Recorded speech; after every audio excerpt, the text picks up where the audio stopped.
Ancient villains are frightening because when someone is that old and everlasting, possibly immortal, definitely wise, how do you beat them as a hero?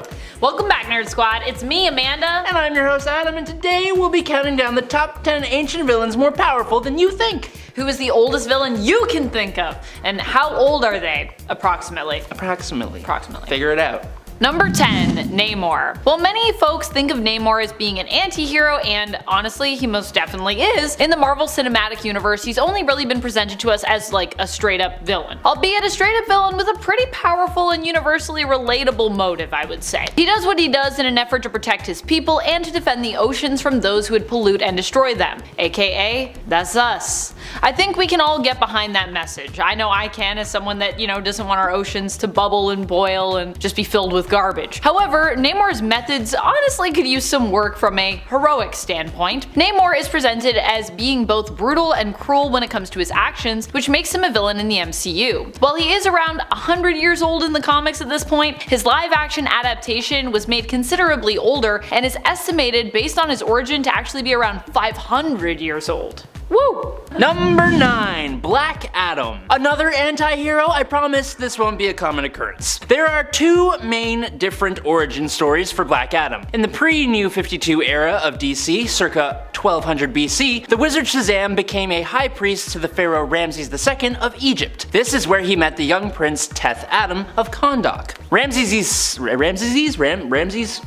son. There we go. Teth Adam impressed the wizard with his fairness and decency, and boom, he was granted the power. But in the more recent continuity, Teth Adam was born in Egypt in the 26th century BCE along the banks of the Nile as part of the Kahndaqi tribe, and it did not take long for him to be forced into a life of unwilling servitude. Very different. His entire family lost their lives except for his nephew Ammon. Ammon would save Teth Adam's life, which got him the recognition of the wizard Shazam, who turned Ammon into his champion. Ammon then shared this power with his uncle Teth Adam, but not seeing eye to eye on how to use the power, Black Adam took his own nephew off of the board and stole the power for himself. This was before he was either banished, stuck in a scarab, or locked away in a tomb, depending on which era you want to talk about. But no matter when we are talking about, Black Adam has been a threat to everyone, and he took on almost the entire world when his family was taken from him back in DC's World War III. Number 8, Rotath of Lemuria. Rotath of Lemuria is a common example of how magic was presented, often in stories that take place in the Hyborian Age, especially in regards to Conan's story there. He made his first appearance in issue number 37 of Conan the Barbarian from the 1970s, when almost everyone who read comics or otherwise was into the sword and sorcery genre. In this same issue, Rotath was killed by Kull after he was hired by the king of Lemuria, who was frightened of Rotath's power. As he died, Rotath cursed both the king and Kull, casting a spell so that he might return. And so he did. This time in a golden body, but still he ended up being defeated here. This time not by Kull directly, but instead by,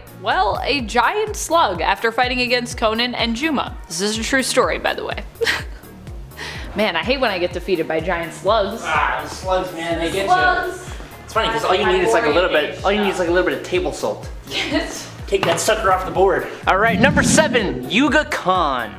Yuga Khan is the first ever tyrannical ruler of the planet of Apocalypse, and the father of both Drax, who would become the Infinity Man, and Uxas, who would become Darkseid. Given his nature as essentially a god and one that fathered the current gods, quote unquote, Yuga Khan is certainly ancient, being essentially immortal. As an example, before the fourth world is even fully formed, Yuga Khan alongside his wife Hegra and their sons ruled Apocalypse, creating one of the most feared empires in the entire universe. But being such an astronomically powerful being, it wasn't enough. Yuga Khan was obsessed with becoming the most powerful being in the universe and wanted to be able to essentially control it all. But he was also obsessed with finding out the reason for why it all existed in the first place. So he's a conqueror, but also a philosopher, which is nice. This obsession is what brought him to the Source Wall, getting trapped in it while trying to unravel the mysteries of the Source. All the inhabitants of New Genesis are way stronger, faster, and smarter than humans, being almost all on a level akin to Superman, while also being immortal. But Yuga Khan, he is the most powerful of them all. So much so that after an absolutely colossal effort, Yuga Khan Khan was even able to break free of the Source Wall. That act released energies that could be felt throughout the galaxy and caused the universe itself to shake. He then replenished his power by absorbing the entire life force of the planet Velos and all its inhabitants, and then did the same thing with millions of other worlds while on his way back to Apokolips. His return to Apokolips made everyone tremble, including its current ruler, his own son, Darkseid, who he imprisoned in the core of the planet. Most recently though, Yuga Khan was one of the beings empowering Shazam during Darkseid War. Mine are so Conan. I went really Conan with this list. I respect that though. I mean, there's lots of old guys, cause... Mine are all like spacey. Yeah, it's so true though, space is old.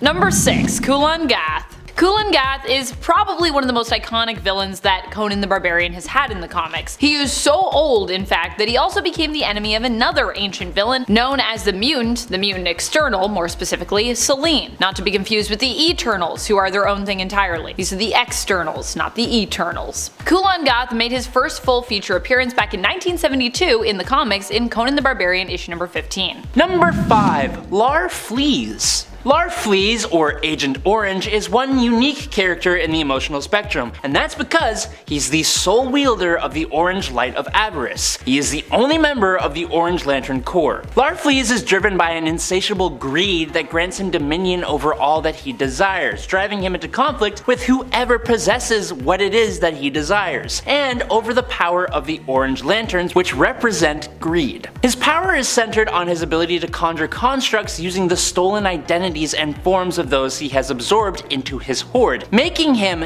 basically an army unto himself. This ability extends even to abstract concepts and beings, showcasing the extent of his control. The big thing about Larfleeze is that since he's spent so much time with his Orange Lantern and Ring, he has basically become the Orange Lantern and Ring himself. This energy grants him huge levels of power. His constructs are virtually indestructible and can overwhelm even the most powerful opponents. However, Larfleeze's power comes at the cost of his individuality, as his insatiable greed makes him less of a person and more of a living embodiment of greed itself. Even without the power of the Orange Lanterns though, his race is already basically immortal, with Larfleeze himself being billions of years old, and with enough power that I seriously doubt he'll be going down anytime soon. Number 4, Thulsa Doom. When it comes to Conan, he definitely has a type when it comes to some of his greatest enemies. Typically, he's caught in the midst of epic battles against evil sorcerers or wizards. In Thulsa Doom's case, his brand of evil magic user is Necromancer. While Thulsa Doom became a famous Conan villain thanks to his appearance as the main antagonist in the 1982 Conan the Barbarian movie, he initially started out as a villain for what some consider to be a more nuanced barbarian hero also created by Robert E. Howard, Kull of Atlantis, or Kull the Conqueror, as he was also known.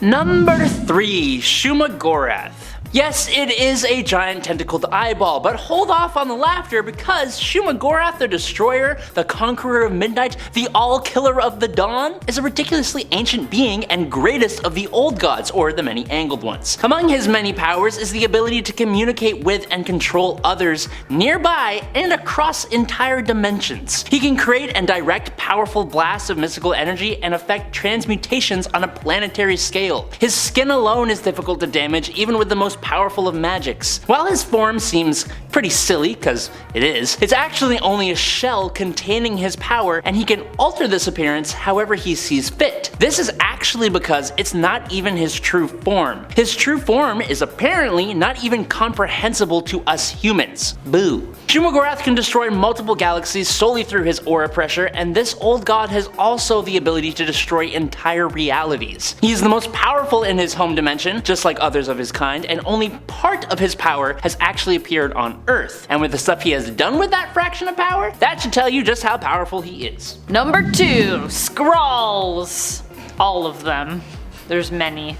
They're not all bad, but they started bad. That's right, Skrulls are some of the oldest villains around, although they aren't exactly considered clean-cut villains anymore. In fact, some Skrulls have even become better known as heroes in recent years. Originally though, Skrulls appeared as a villainous alien race in Fantastic Four Volume 1, Issue number 2, and who were focused solely, during their appearance, on basically conquering Earth. This was right after the FF team had been introduced in the previous issue, which was basically all Issue 1 was really about, the team's origin story. Skrulls knew that the FF were the main protectors of Earth, at this point anyways, despite the fact that they had just sorta, started their superhero careers, which is pretty crazy. Knowing this, the Skrulls decided to pose as the FF and commit a bunch of villainous deeds while impersonating them, hoping to discredit the Fantastic Four to the point that the US military would capture and then kill the Fantastic team. With the Fantastic Four disposed of, the Earth would then be ripe for the Skrulls' taking. Of course, this plan was foiled as the FF trapped the imposters and ended up posing as them, taking the Skrulls' idea but executing it much better. Disguised as the Skrulls, the FF would tell the Skrull leader that Earth's defenses were too powerful for the invasion to succeed, causing them to just call off the invasion. The Skrulls that originally posed as the Fantastic Four members were forced to stay behind after the invasion left, taking the form of cows and living in apparent peace, as they apparently really enjoyed living as cows. Skrulls themselves can live hundreds of years, and their empire has existed for tens of millions of years, which means those cows are gonna be really old. Can you imagine you're like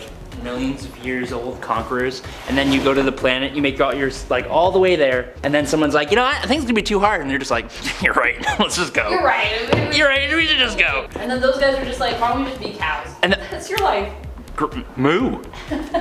Number 1, the Great Darkness.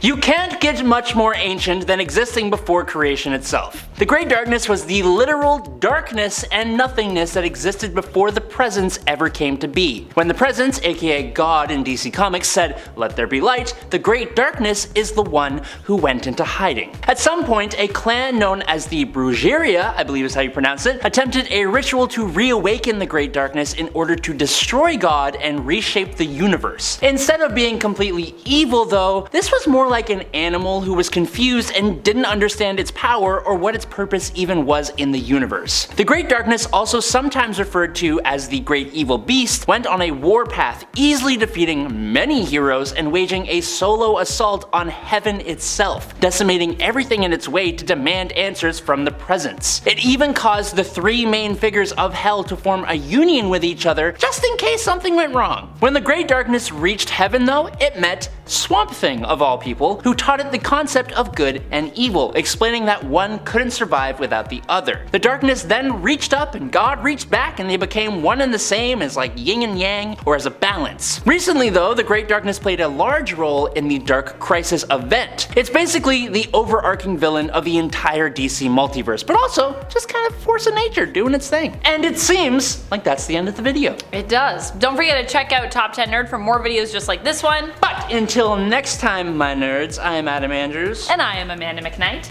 And till next time, stay nerdy. Peace out.